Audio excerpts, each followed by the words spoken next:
without further ado, get ready. A moment you won't forget is about to unfold on this stage. Connie Ferguson, iconic actress, producer, and wellness advocate. Gail Mabalane, celebrated actress, singer, and role model inspiring women across Africa. Leya Mnangagwa, founder, entrepreneur, and philanthropist, bringing vision, heart, and a passion for empowering communities. Together, these three incredible women are about to take the stage. A conversation packed with insight, inspiration, and power, bridging generations, celebrating wellness, and sharing journeys you'll remember. Feel the energy building. This is a session to inspire, to challenge, and to leave you moved. Every story, every insight, every word will ignite the room. Connie Ferguson, Gail Mabalane, and Leya Mnangagwa. The marquee moment begins now. let's give them a round of applause!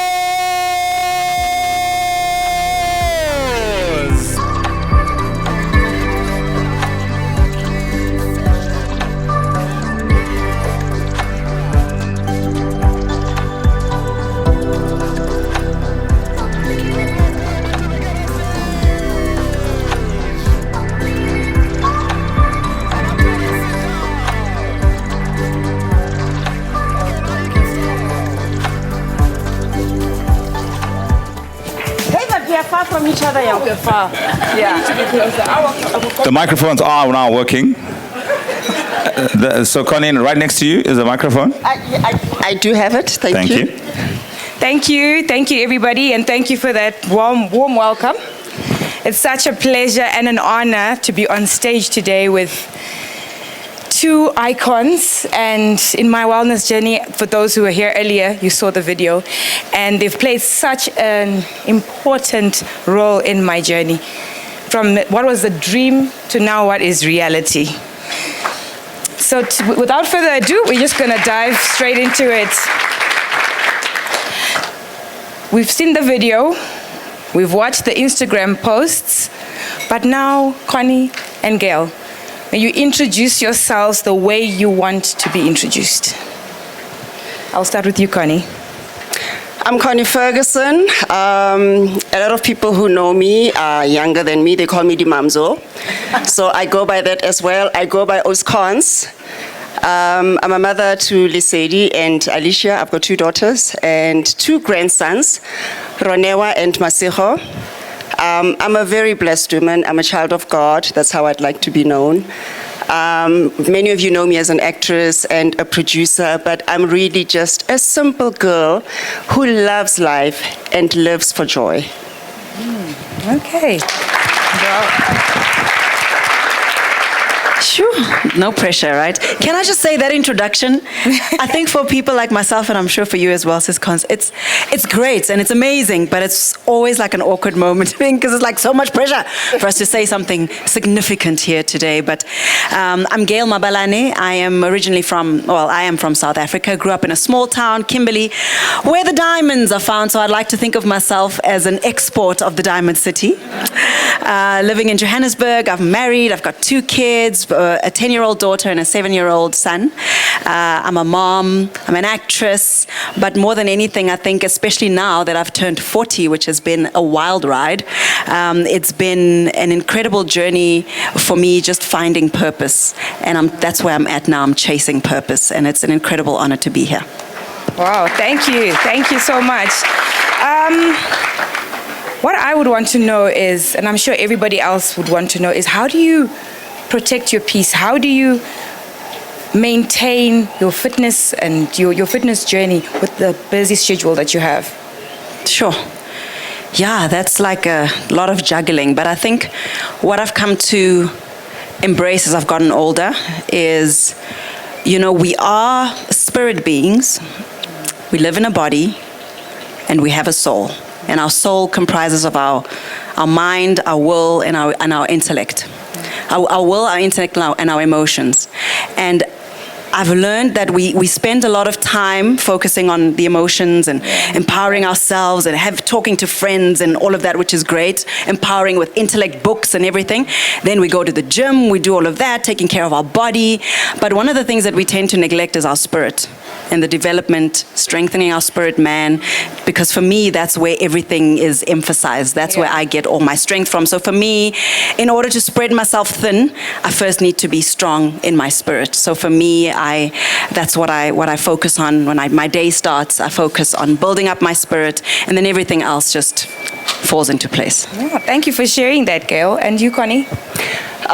To add on to basically what Gail has said, but to add on to that, Gail and I are both in an industry where eyes are on us a lot of the time. So that can come with a lot of pressure. So if you're not strong in your spirit, as Gail says, you will listen to the noise outside, you will let it affect you. So as we get older, I mean, when we were younger, we dealt with this differently. I mean, speaking for myself, I would literally allow anything and everything to affect me because I'm human. Yeah. And people will tend to say things about you that you know are not true about you. And you would allow that to ruin your entire day and your entire week. I got to a point where I realized that is just not worth it. Like allowing external forces to steal your peace is never worth it. Yeah. So you learn to shut out the noise. You learn to center yourself, which I think I'm getting better at. Start my day with prayer. Protect myself every morning before I leave home. Go about my day. Gym is a very important part of my life. So if I'm not able to train in the morning, I'll try and get it in the evening. Finish my day with prayer, and that's how I'm always centered. Oh, I'm sure all of us can relate with that. What I wanted to find out from the both of you is because now we're going to dive deeper into a more personal topic, and I think it affects a lot of people in the audience. I mean, COVID came. A lot of people went into depression. A lot of people lost people. So how did you cope with your loss that you faced in your life? Sure, yeah. I mean, I was 21 when I lost my mom. Well, my brother passed first, and then a couple of months later, my brother passed in the same year, and a couple of other family members around the same time. And I don't think that there is a linear road to figuring out grief and figuring out loss. I don't think there is a one size fits all. I don't think it's cookie cutter. I think everybody has their journey, What I've come to learn with time is also grief is not something that ever goes away. You don't get to a place where you're suddenly over it and you're like, oh, okay, I've conquered that mountain. But it is this constant growth. And I think what I've learned is, Maya Angelou says it so profoundly. She says, grief is just love with nowhere to go. When you lose your mom and you lose your dad and you lose your brother, you want to love them because they're your mom and your dad and your brother, and you can't love anybody else in the same way because you love everyone else differently. I love my kids differently. I'd love to love my brother. I'd love to love my mom and my dad, but there's nowhere for that love to go, and that's really what grief is. But God has just been so gracious to me in being able to put people in my life that I can shower with that same kind of love. They'll never be my mom or my dad or my brother, but I have motherly figures and I have fatherly figures in my life that I can sow into, and they sow into my life, and we, they give me what I need, and I get from them what I need. And I think that's one way of being able to just loop the circle of love so much love that I have to give that has nowhere to go. But community, I mean, everybody's been talking about community, everybody's been talking about, relationships. That's been a crucial part also of growth, my spirituality, my faith. There's just so many things, and I think every season is also different. When I was 21, it was different. Now I have kids, I need my mom more than ever. When you have kids, you don't know what you're doing. I mean, how many of us know that we're all just failing forward? As a mother, I'm like, half the time you're like, what am I doing? Okay, we figure. And then as you figure it out, then they turn 10. You're like, oh, I figured out how to be when they're 9. Now they're 10. Now how do I figure this out? And it's just this constant journey of wishing I could pick up the phone and call my mother. But there are mothers in my life that I reach out to, people who have been there, who have experienced it, and who are able to speak into my life. And I think every season demands something different. Something different, yeah. And for you, Connie, you've experienced loss in its rawest form, losing Shaw, may his soul rest in peace. How has that affected you, and how have you picked yourself up from that? Sure, losing a spouse is something else, eh? I've experienced many losses in my life. I'm going to track back a bit. Okay. I was very close to my grandmother. So when I lost her, I thought I could never, ever, ever experience pain like this in my life. And then I lost a baby, well, a pregnancy. And it was a child that we desperately wanted, like desperately wanted. And when that happened, I thought, oh, I have never experienced pain like this in my life. So with every loss, you think like that's the worst pain of your life. But I think 2013, when I lost my mom, and I'm going somewhere with this, at the time I was doing a show called Strictly Come Dancing. It was on SABC3. My parents had come to visit. My parents live in Botswana. So they had come to visit. They came to watch my first show. And I remember the morning that they left, they were supposed to come back the following, so not the next week, but the week after, to watch my second solo performance. I remember the morning that they left, I was in such a hurry to go to rehearsals. And you know, when you're saying your goodbyes, but like you're in a hurry, kiss quickly. You don't know if they have something to say to you. You don't really have much to say because you're rushing, and they were off. So the Wednesday before the Thursday that I was supposed to perform my solo, so they didn't come back. I lost my mom. That was a difficult loss for me because I feel like I struggled with that a lot because I had regrets. I beat myself up a lot because I felt like they had come to see me. I had not taken a moment to pause, to give them 5 minutes of my time, look into my mom's eyes, look into my dad's eyes, say a proper goodbye.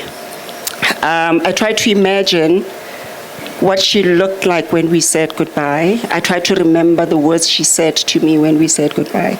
But because it was such a rushed morning, everything was like a blur. So I think I carried that guilt for the longest time, and that made me struggle with the loss. So there are many elements to loss, right? You can lose someone and feel the pain, but you're able to deal with it obviously in your own time. But when there is a level of guilt attached to it, or a level of, I'll say, unresolved something, that's a bigger struggle. With show, okay, so with my mom, we had counselors here earlier on, so I went for therapy for 3 years, just to have to cope with losing my mom. That was very hard for me, and I think it came shortly after the loss of the child as well. So too many things were happening at the same time. And now when COVID came, and Shaw and I both got sick, I got better, and then he was admitted into hospital, and he just progressively got worse. But at the time, Gail, we were on the phone a lot at that time. I think we formed like a prayer group where we'd constantly be praying together, sending each other prayer points, waking up at 12, waking up at 3 in the morning to pray. So I think I held on very dearly to my faith and my God, and I really trusted him for restoration. And a month later, or the day that he was admitted into hospital, I lost my brother. The day that Shaw was admitted into hospital, I lost my brother. So I wasn't even able to go to my brother's funeral. And then I lose Shaw because I was sick. Then I lose Shaw. I think I needed God more than I needed anything else in my life. Because that's when I really thought, my husband and I were joined at the hip. So comparing, and I always say this to married couples, is that you end up spending, depending on how long you've been married, spending more time with your spouse than you actually did with your parents. So this essentially becomes the most important person in your life. Shaw and I were married for 20 years. when I tracked back, I left home at 19. So essentially, I had spent most of my life with him than anybody else in my life. So I thought that was going to be, actually not I thought, that was one of the hardest things I've ever had to deal with. But going back to the support of friends, community, my sister was there with me the whole time. I had people praying for me. I had a priest come to my house to pray with me for the first 3 months after I lost Joe. Every evening he would come, he would pray with me, he would pray for my family. And I think that helped a lot. At least that helped take me back to God, because when things like that happen, you question, because the way we prayed, man, we saw the healing. When you pray, you can literally see that, you know what, the devil is a liar, he's showing me this, but I know better because God has told me something different. Right? And then it doesn't happen the way you want it to. I remember when Shaw was under, we used to say to him a lot, baby, just hang in there, you know, you're going to come out of this is going to be your biggest testimony, you know, we're going to prove just how miraculous God is, etc., etc., etc. But as time went now, post the passing, I think I realized that the testimony is mine. It's yours, yeah. Because I literally felt like I died with Shaw. And for me to be sitting on the stage and be able to share and not even shed a tear, well, I'm shaking, but I'm not hysterical, like I'm not crying the way I used to. I mean, that in itself just shows how gracious God is. Thank you. Can I just add to that? Sure. It's incredible to see you sitting here and just, you know, yeah, you're such an inspiration. And yeah, it's just been incredible to watch the journey as well. I was also inspired when you said, you know, the going into therapy, which is also something that we shy away from, you know. I'm an older daughter. And my sister's younger, and sometimes you also take this role of becoming mom and becoming the savior of the family, and I just want to speak against that savior syndrome, you know, that we tend to have. I struggled with that a lot, where I took on this responsibility where my sister wasn't even my sister, she became my child, you know, and she's like 4 years younger, and eventually you just break, you know. So I just want to, I think, take the moment to encourage us that therapy is it's a good thing, it's a good place to go. There's a lot of wisdom and support and strength and growth in that, and for us to just be able to surrender to the process. Thank you so much for sharing that. I think Kirsty mentioned it as well in her testimonial, when she says that we all need a good community around us. And you know, we go through so many things in life, grief, we go through so many loss. The right people around us will help us get through life the way we are supposed to. Now we'll go into a different type of loss for you, Gail, which is alopecia. How did losing your hair affect your self-esteem, and how did you manage to come out of that? We grew up with this whole thing, your hair is your crown. So what do you do when you lose your crown? Do you suddenly stop becoming a queen? No, absolutely not. I mean, I remember I was shooting a show and I had this ponytail, and the guy, my hair was short because I always cut my hair in a pixie haircut back in the day. So I had a pixie and it wasn't quite long, so he's like, you know what, we'll use gel to just sleek it back and then we'll put the ponytail. So he put gel, sleeked it back, put the gel, put the ponytail, and after shooting I'm like, okay, I'm done, let me go take this thing off. As I took off the bun, I wish I had pictures. It came off. You sent me a picture. I sent you a picture. You were welcome to share. Like the whole bun just came off with my hair. My scalp looked, I had this big red tomato-like, but the juiciest tomato. Red, juiciest tomato at the top of my head, and my hair was just gone, completely gone. I was in the salon. The hairstylist didn't know where to look. I mean, he didn't know what to do, you know, which is also another thing to speak to, because we need to equip ourselves, especially as professionals. Hairstylists must know where to send people that experience something like that. So he called me to the corner, and shame, there was another lady who had some concoction in her bag, and she's like, just tell her to put this on. And also, you don't know when you lose your hair, where do you go? What do you do? What, you know? I didn't know anything about consulting a dermatologist, certainly was the last thing on my mind. But what I did know in that moment, I said to the guy who was doing my hair, I said, take a picture. And he's like, no, I don't. I said, just take a picture. I want to see, because I can't see the back of my head. Yeah. He took the picture, and instantly I knew that I needed to share it. And I think what that journey taught me is that some of our greatest suffering is not even for ourselves. Yeah. Sometimes we suffer, but it's for a purpose bigger than ourselves. Yeah. You go through it and you push through it, because in the suffering there is greater glory at the end, because you're growing and you're building character. But it's always bigger than me. It's always bigger than myself. And so I went on this journey with my dermatologist. I still have a patch somewhere here where my hair doesn't grow, because I've got a scarring alopecia, which is very common amongst black women, by the way. And we hide under the wigs and the weaves and everything. I just want to encourage us to take care of our natural hair, take care of our scalps. It's great to have wigs, but what's happening underneath also, to the best of our ability to take care of it, because we only have one shot, you know. So I then went on this journey with my dermatologist, getting steroid injections and whatever. Eventually started a hair care brand which helps stimulate the regrowth of hair. A lot of women DMing me, reaching out to me constantly, your product has helped me regrow. But more than anything also, I think for me, I learned who I was outside of this identity that I had found in my hair. Because when I came into the industry, I had this pixie cut and I was the girl with the pixie, and suddenly it was gone, and suddenly it's like, who am I? And it's the same. You're an actress, or you're a business person, or you're an athlete, and suddenly you can't do any of those things. Do you then suddenly lose who you are? You know, and I learned to just start identifying myself as something bigger than what I do and what I look like. That there's more to me than what I look like and what I do. That I actually have so much more to offer the world that is important for the ecosystem of the world, that goes beyond just the way I look and the way I carry my hair. So now I wear my hair natural, and I'm glad, because my daughter has the biggest afro, and I've also got to be an advocate for her, you know, and embracing. I still love wigs. I still wear them. I still have bad hair days, and I still wear them, but I wear them now with a consciousness. And I think for me, what that moment defined was finding identity in something bigger than myself. Thanks for sharing that, Gail. Before we move on alopecia, I think it doesn't only affect women, it affects men as well.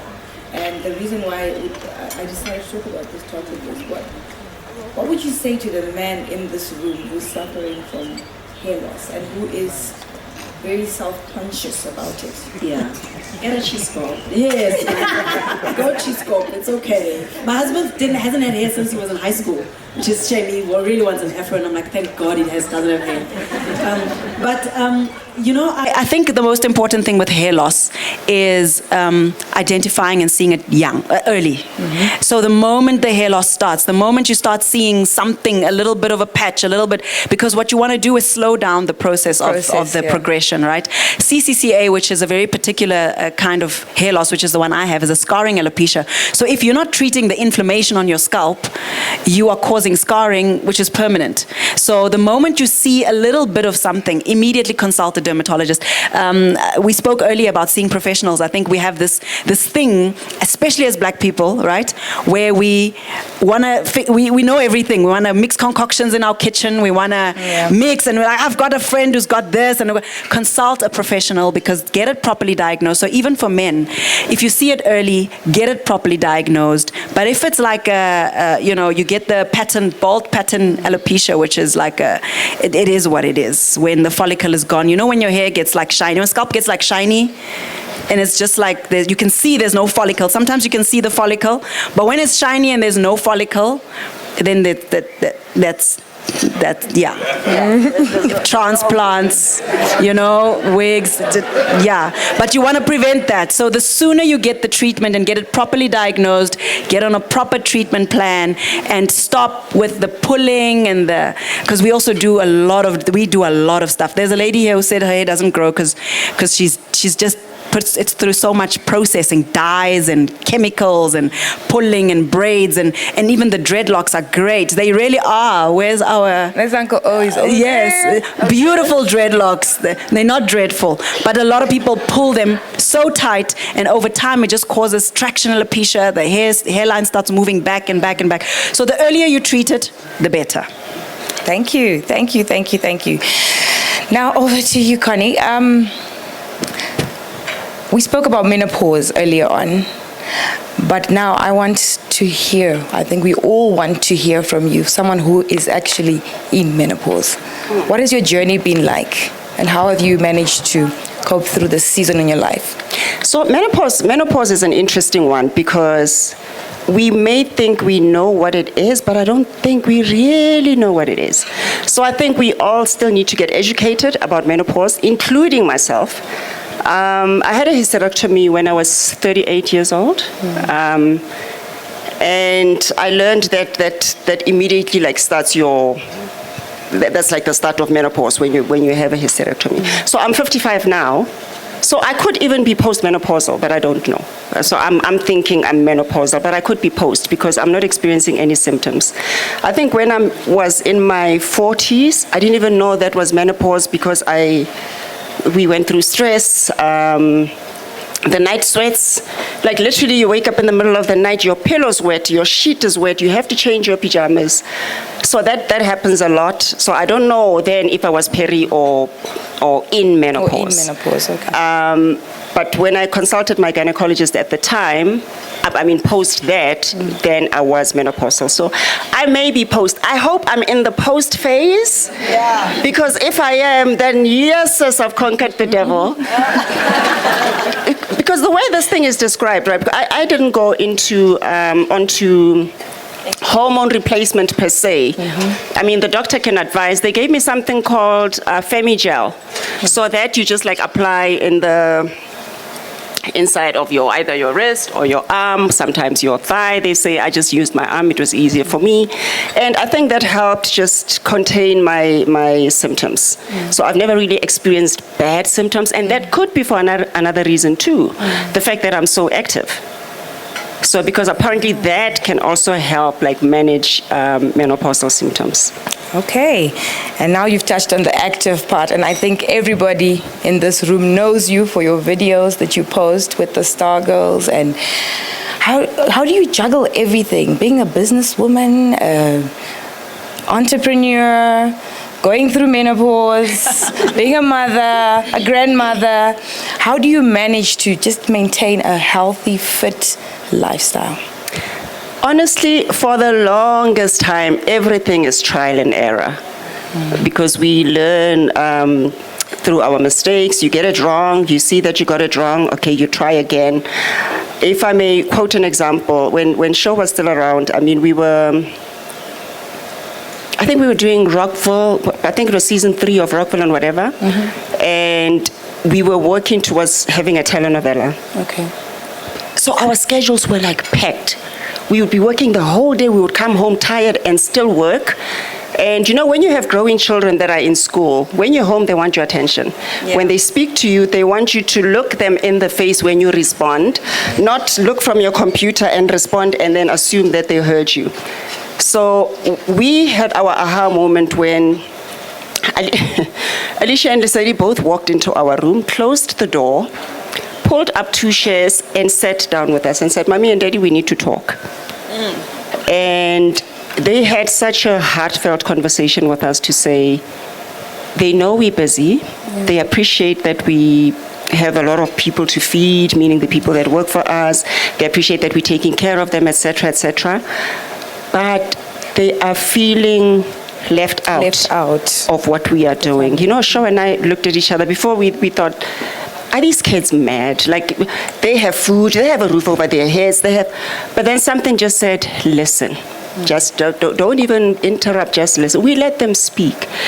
And at the end of that conversation, and there were a lot of tears that night, by the way, from us, from them, and because it was really from the heart. And we could see how affected they were, even though we believed we gave them everything that they needed, we gave them a lot of love, but it wasn't what they wanted, because they kept saying, you guys, we talk to you, but so now we're going to end up not talking to you, because when we talk to you, it's like we are disturbing. We don't want to feel like we're disturbing. And that was disturbing to me, to hear that. So Show and I became very intentional about spending time with the girls, with the family, having family time. So we stopped taking work on Saturdays, and it became like a thing. Or if we worked on Saturdays, we'd work half a day, have the rest of the Saturday and the whole of Sunday as family time.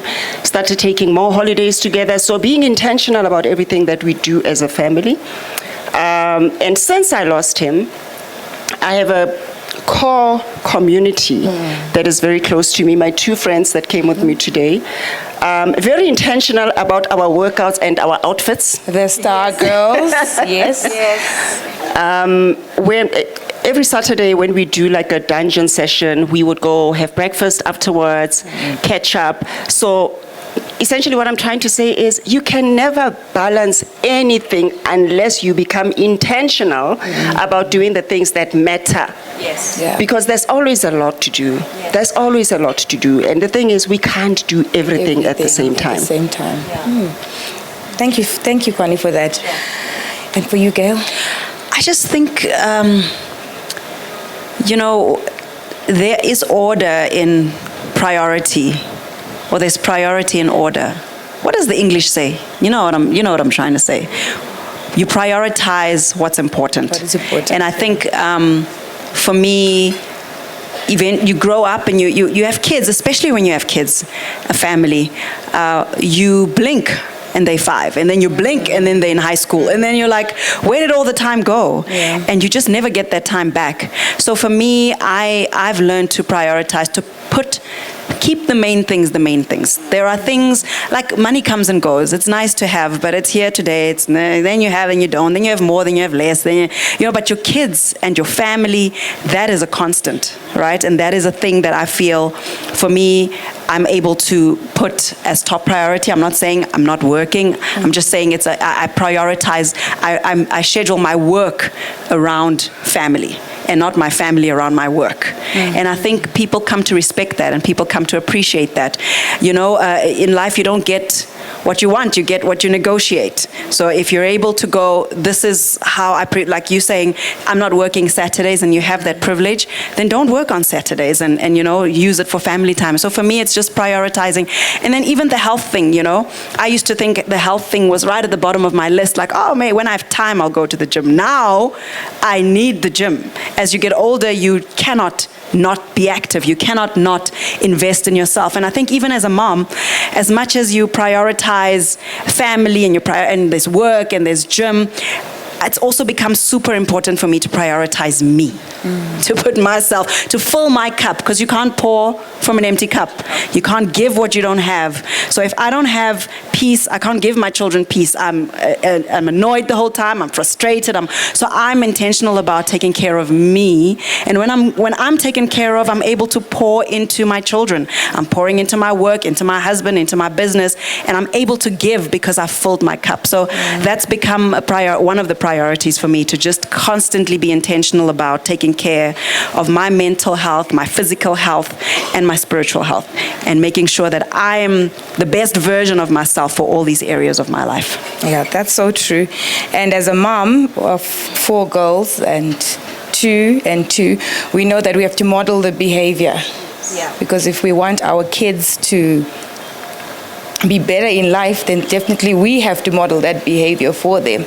So that's very important. Thank you for sharing. Just to add, you and I had it may not be in your questions, but we had an interesting conversation about social media, talking about modeling behavior for children, right? It's a platform that is there. We were talking about how do we protect our children from social media, from your TikToks and whatnot. And, my honest answer was, you can't stop them from being on the platforms. The best thing you can do is to have conversations with your children about those platforms. The best thing you can do is to have conversations with your children about what is out there, so that they don't first see it on social media, or they don't feel like they cannot talk to the parent about what they and their friends are talking about because maybe it's taboo, whatever. So for me, anyway, it's very important for my children to trust me, to know that they can trust me, and to know that I could never judge them. I may not always agree, but I would never judge. That's good.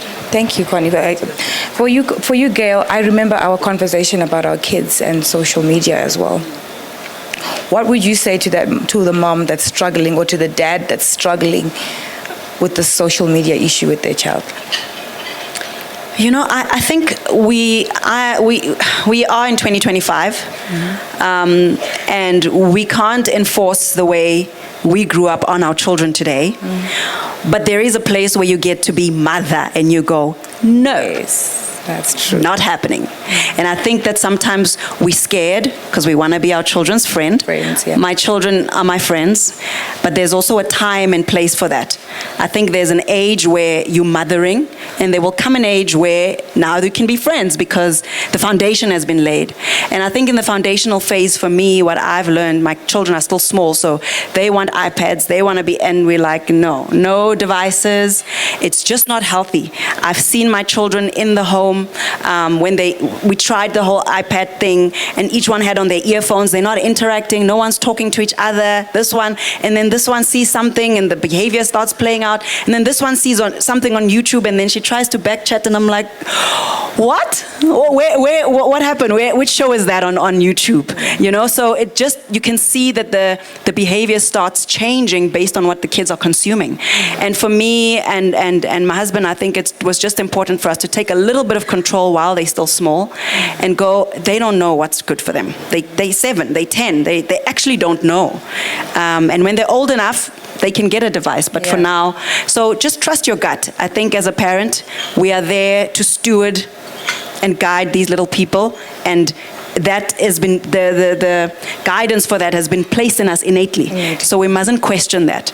And for every mom and dad, it's different. Some parents go, I don't mind because actually I can control. I'm so terrible with social media or with phones and device. We have no pictures from, like we don't take. I don't know anything about how to block this thing on YouTube, and I have no idea. So rather take it away. And then there are parents who go, no, I know how to do that. So to each their own, but trust your gut. That still small voice that goes, no devices until they're 16. And, you know, sometimes my daughter comes home and I feel for her because she feels left out, or she feels like, you know, all her friends have devices. But, you know the age-old saying, I think most of our parents in the room who are a little bit older, our mom was like, so if they jump off the roof, are you also going to jump? Same thing. So it's like, look, I'm mom, I know what's good for you, and for now, this is what it is. So just trust your gut. Trust your gut. So I think boundaries are very important, especially speaking to Gail's children. They're younger. My children are older. Yeah. You know, I could never tell them what to do on social media. I could have conversations about what is out there and, you know, what my views are on a lot of things, and model behavior, as we've been talking about modeling behavior, so that they can then determine for themselves what is right and what is wrong. What is wrong? Thank you. From hearing that from you, who is always in social media, it's such a powerful thing to hear it from them, those who are always posting, to say, watch what your children watch. Be present. Try your best with your kids. Thank you so much, ladies, for sharing your stories. I'm sure there's a lot of questions in the audience, so we're going to go to the audience and take a few questions. So who will go first? Yes. Emerson is not allowed to ask a question. No. Let him open the stage.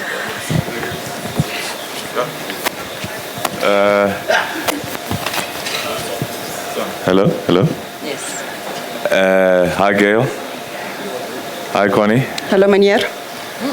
Leya. You look good. I don't know. That's my question. I just want to break the ice.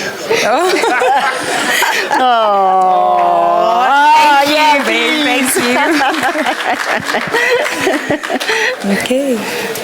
Anyone to ask Gail? Or yes. Okay. Thank you. Hi there. Thank you again for being so vulnerable. Thank you to my brother for breaking the ice. Amazing stuff.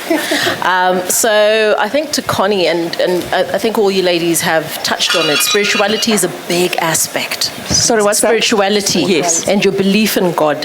So my question is, how do you continue to believe when He has let you down?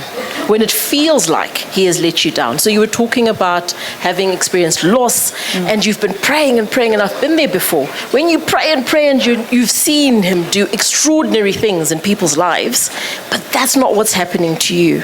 So how do you then still grow in your spirituality, or even continue to believe through the storm? How do you do that?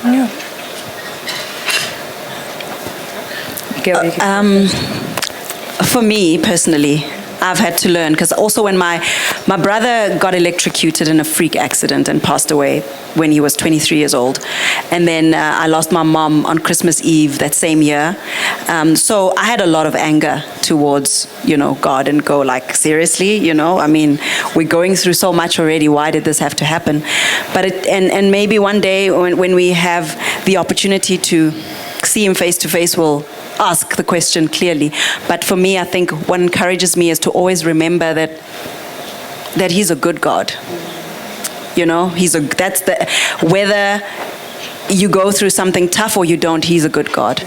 The reality is we live in a fallen world, and in the fallen world, as somebody else earlier mentioned, there's suffering. Is he the one inflicting the suffering? Absolutely not. But we live in a fallen world, and it's always about going back to remembering our right standing with him. Always going back to remembering that he's a good God, and that's why I'm here today, still standing, because he's good. If he wasn't, I could have, fallen off all those 20 years ago when I had experienced all this loss. So it's just remembering, and I know it's hard at times when you feel let down by him, but he's also got this bird's eye view of your life. Yeah. And sometimes it's like, but I want this move to happen this way, and it doesn't. And it's only time sometimes that reveals, that's why that needed to happen there for me to get to where I needed to be. But is he the one inflicting the pain? I don't believe so. I think it's always remembering that he is good. Whether we feel it or not doesn't change the fact that he is good. He's good all the time. Yeah, I agree with Gail. In the moment for me, though, I struggled to pray for the longest time. I think I had really run out of words for God, because in the time leading up to Show's death especially, if there's such a thing as being prayed out, I was prayed out. And I felt let down that my prayers were not answered, because I believed for everything that I was praying for. So yeah, I had moments of anger. I had moments where I would start to pray and then I wouldn't even find the words and I would just stop. I was on sleeping tablets for the longest time because I couldn't sleep. But God places people in your life that will help you, that will help remind you of who he is. Because when you are in that dark cloud, like literally nothing makes sense. Nothing makes sense. So I was fortunate enough to have people that prayed for me, people that prayed with me, people that kept on reiterating the goodness of God, that whatever it was that was clouding me, the anger, the pain, everything, I was reminded of who he is and how he would never wish me ill and how he just wants to see me happy and joyful and prosper, and how even in my pain and in my grief, he is a healing God. He would be able to heal me. So it took baby steps. But eventually I got back to... Grief is strange because, I call it, and I think a brother of mine said this to me to say, with everything that you've been through and me seeing who you are now, it's like God is preparing you, and he's still preparing me. I don't think I'm where I'm supposed to be. So, we termed it the chisel of pain. Like he's almost like an artist that's just crafting you. And sometimes it's not to get where you're supposed to be. It's a painful journey. It's like an athlete. If you want to train to be a peak athlete, you're going to go through trauma. You're going to tear muscles. You're going to be injured. But eventually you will be untouchable as an artist if you put in the work. Yeah. So I figured, spiritually, post everything, I needed to put in the work to get back to where I feel like I need to be with God. So it's not just something that happens like that. May I add to that also, just to encourage you that God's also not shocked, when you're like throwing your toys out the cot, like when you look at your kids and they want something and you say no and they have a little bit of a mini tantrum, we don't go, oh wow, that's shocking. We go, yeah, it's okay. I see you, it's hard, it's difficult, you can't have an iPad, it's hard. I know I took it away. You're going to get it when you're 16, it's far, but it's okay. I know what's good for you. So he's also not shocked. So it's okay in that moment to actually go, I am so angry. It's okay. He can take it. Thank you. There's another question over there. Thank you, Lindsay. Good evening. Thank you so much for such a vulnerable topic. Not too many people talk about menopause, hair loss, and all those things. And I'm currently experiencing something that you went through, Gail. I was a pixie girl as well. And just one day I woke up and there's receding hairline. And so I'm wondering how you manage the psychological issues, because you have this identity, like you're saying, and sometimes you just can't be yourself around people because you're like, I have to cover up because I'm still going on the journey of recovery. How did you manage that? I think the struggle, the power of what we're struggling with, when we struggle with something like hair loss or whatever, the power that it has over us is in its secrecy. So when you're trying to hide something, it has power over you. So if you're trying for people not to see that you have hair loss, then you feel even more, because now everyone you look at they can see. So I've got a patch in the middle, at the back of my head. Usually my daughter, I would need to fill it, especially if my hair's shorter. I would need to fill it and my daughter would look and check, okay, your bird's nest is covered. Or sometimes it shows. But funny enough, today I asked Nat once. I'm like, Nat, I did it myself. I didn't have one of those mirrors, those ones that you can open, that you can see the back. That's the best thing to invest in, especially if you've got hair loss, because you want to see where the holes are. But I think there's so much power that goes with embracing that this is the reality with me. This is what's happening with my life. And I think we had this conversation earlier. I've also put on a bit of weight. I know some people go, where? But I have, in the last year. My ears everywhere. But, and at one point it got me so conscious. Next week I start shooting on a new show and I was like, oh my gosh, I need to lose. And eventually I'm like, you know what? I'm playing a human being. When you're playing a character, you're not playing an imaginary person. You are reflecting a human. And humans have different body shapes. Human bodies are different. Do I have to have a six-pack every time I'm on a show? No. That is not even realistic, right? So the moment I embrace that this is the shape of my body, am I working out? Yes. Am I trying my best to eat healthy? Yes. Am I doing the best I can to look after myself? Yes. Is my body responding? No. Should I care? No. So I'm going to go on and TV's going to add 10 kilograms and it's fine. And it's okay because I'm also reflecting somebody else who looks like me. I'm also playing somebody else. My son said to me the other day, your tummy has gribbles. I'm like, yeah, thanks to you. Am I reflecting somebody else who's got gribbles on their tummy? Absolutely. So I think it's in wanting to cover up and hide and not show the hair loss and for people not to see. That's when it's psychologically hard. So one of the best things I did was go public immediately. Immediately I took a picture. I'm like, this is what I'm going through. So if you see me, fix my crown. Don't be whispering like, just fix it, come to me and say, oh, let me just cover it for you, close it, and we move on. But I own it, I embrace it, and there's so much power in that. Obviously, you get the help that you can. The more you stress, the more the hair goes, so try not to stress, but getting the proper help, getting it properly diagnosed. And I'm grateful that my hair's grown back, because I had to shave off. My hair was like you, sir. Literally. I promise, I did a whole, remember. And you looked hot, eh? Well, thank you. But that's the power of embracing it, right? And I had to start from scratch, but I had to be unapologetic. And I think when you are transparent, there's just so much power, because not only do you feel empowered, but you're empowering somebody else who's going through the same thing. That's why I was saying, sometimes it's not just about you, that your struggle is actually there to speak into somebody else's life, So from a psychological perspective, I was like, oh, this is actually an opportunity for me to talk about this thing. We don't talk about it enough, so let's talk about it. So I hope that helps you. Thank you. Thank you. Yes, over there. Okay, good evening. My name is Joseph, and I'm a banker. Mrs. Mnangagwa, thank you so much for organizing this, and we appreciate that.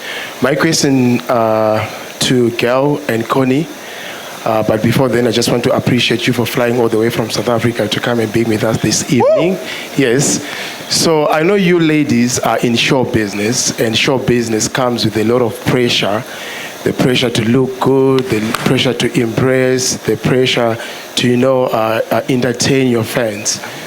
So I would want to hear your take on young people who are still building their careers what advice do you have for them to be patient enough not to rush to get rich, look as good as you do, be patient, and also focus more on what they're doing rather than what they're expected to do or what they're expected to look like. So I want to hear from both of you specifically, especially with regards to your experience in the show business and etc. Thank you so much.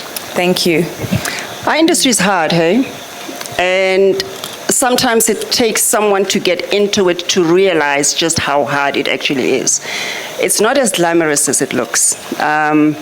My children, Lisette went to film school. She's an actress. I think she's only had 2 nice gigs. Yeah. 2. And she's Connie Ferguson's daughter. Yeah. So one would expect that things would be easy for her because of who her parent is. It's not. And I also deliberately don't want to make it easy for her because she needs to earn her stripes in the industry. I find with young, and I won't just say performers, it's not just performers, even people that come like behind the scenes, your cameraman, whatever, they come out of film school and they are already expecting to get the big salary. They are already expecting to drive the BMW or this and this and this and that. And that is such a wrong mentality to have. Because one, our industry is not regulated, so you don't get the benefits like of the corporate industry, for example. So if you're not disciplined in terms of your finances, if you know that, okay, I have this gig, it's going to take me 12 weeks to shoot. In those 12 weeks, this is how much I'm making. I probably won't have work for another 6 months, so I need to save to get me to that 6 months until my next gig. So if they don't have that kind of approach to how they plan their lives, it's going to be a big struggle. And unfortunately, most of them don't. And unfortunately, we have a lot of famous young people who don't have much to show. I've always said, I don't like to be more famous than I'm worth. Yeah. I really always like to say that. I don't want to be more famous than I'm worth. Yeah. With all the fame, I at least need to have a piece of property there to show that, okay, with this show, this is what I did. Yes. With this show, this is what I did. But if I'm just famous, and then tomorrow something happens to my sister, and then I have to call Gail, can you donate for me? My industry hurts me, right? Because we are always donating. And I'm not saying there's anything wrong with donating, but it just shows you that the mentality that we have is not financially, I don't know what we're not financially literate. Yes. We are artists, and that's all we focus on. And I think the best thing an artist can do for themselves is to first consider themselves a business, yes, because we're not corporate. Treat yourself as a business and let your art build your life for you. Okay. That's good. That's so good. That's so good. I mean, just to touch on what you said, I finished shooting Unseen, season 2, last year, May. Yeah. And I haven't shot anything else since then. So, and it's not like Hollywood where you get, a couple of $1 million and then you get to go on holiday for a year and then, come back when you're ready to shoot. And, so you're absolutely right in saying it's not as glamorous as it looks. You literally have to build, it's a platform to build more with what you're given. And I think a lot of people also chase the fame. They chase the visibility and, the popularity. And even that is overrated, to be honest. It's great, but sometimes you want to go and buy bread and milk in your pajamas. And you can't. So, and it's like what you're saying. And then you have to remember that at least I've got a piece of property. But no, if you don't have a piece of property and there you are in your pajamas and you have to take a picture, it's like, oh my gosh, why am I in this industry? So it is really not as glamorous as it looks. And for me, for the young people, I would say, your gift makes room for you. So focus on the gift. Grow the gift. My daughter's a little artist, and she wants to act. She wants to be on TV. And I was like, no, focus on chiseling and working and bettering the gift. So grow the gift, and the gift will make room for you when the time is right. Thank you. Thank you so much. Thank you, ladies. Thank you, Connie, and thank you, Gail, for sharing the stage with me. It's such an honor and a privilege. And thank you for sharing your stories, part of your stories. I know we could sit here the whole night discussing each and every topic, and I'm sure there's more questions, but we have to call it a night. But thank you so much, and thank you for being part of this movement. And all the topics that were discussed today, we shall have more and go in depth with every single thing, because I know there's more questions and there's lots of answers that we can get from people. So thank you. Thank you. Thank you so much. Thank you, Leya. And I just want to take a moment to appreciate you, because I know you have your own story that you have shared with me. I'm very privileged that you shared with me, and I'm sure you've shared with Gail. And I believe those close to you also know your story. I think you are extremely inspirational. Thank you. And Thank you should be so proud of what you have done here today. You should be so proud of the people that you have. Thank you. That you have put together under this beautiful tent to come and share. We need more movements like this, because I feel like we are not confident to be vulnerable. We are not confident to talk, real talk, not like superficial stuff. You know, we have a lot of, we do a lot of talks for business and, you know, to grow. We all want to be rich and have money and whatever. And there are a lot of conferences and stuff for that. But we neglect the person. We neglect the real self. We neglect families. And I believe platforms like these are so important, Leya. So congratulations on this. Thank you. I second that. Thank you. But thank you, everybody. Back to you, Kuda. Thank you, ladies and gentlemen. A round of applause for our wonderful panel. A picture request has been asked of the three of you to stand in between the speakers and have your picture taken. Thank you so much for such an inspirational session. Joe, you don't have alopecia, so you're bald. Okay, but if you can spell it, I'll let you say you can have it. I thought as much.